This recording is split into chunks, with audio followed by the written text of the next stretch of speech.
এয়া হয় গুৱাহাটী ৰেলৱে ষ্টেচনৰ এণ্ট্ৰেঞ্চ মানে মেইন গেটখন আৰু আজিৰ ভিডিঅ'টো ইটছ অল এবাউট আমাৰ ষ্ট'ৰৰ মানে মিষ্টাৰ থ্ৰেডছৰ লোকেশ্যনটো কাৰণ বহুত মানুহে সুধি থাকে এছ ৰোড লাখটকীয়া আৰু ফেঞ্চি বজাৰ ক'ত কি তো তেওঁলোকৰ বাবে এইটো ভিডিঅ'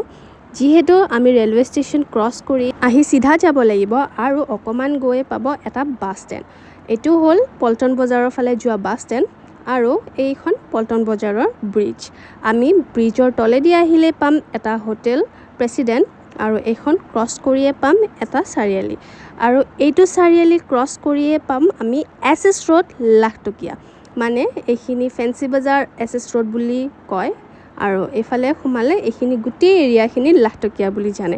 তাৰপিছত এয়া অকণমান আহিয়েই আমাৰ ষ্ট'ৰৰ তলৰখিনি পাই গ'লোঁ এইফালে আমি লেফ্ট ছাইডৰ পৰা আহিছিলোঁ আৰু এয়া ছেকেণ্ড ফ্ল'ৰত আমাৰ মিষ্টাৰ থ্ৰেডছৰ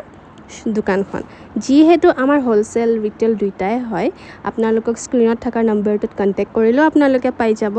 এয়া বলক এতিয়া আমি যাওঁ ওপৰলৈ আৰু এইটো গলিৰ পৰা চিধা সোমাই আপোনালোকে ছেকেণ্ড ফ্ল'ৰতে পাই যাব আমাৰ দোকানখন আৰু যি কালেকশ্যন আছে যিমান যি আছে আপোনালোকে অৰ্ডাৰো কৰিব পাৰে আপোনালোকে ফোন কৰিও কৰিব পাৰে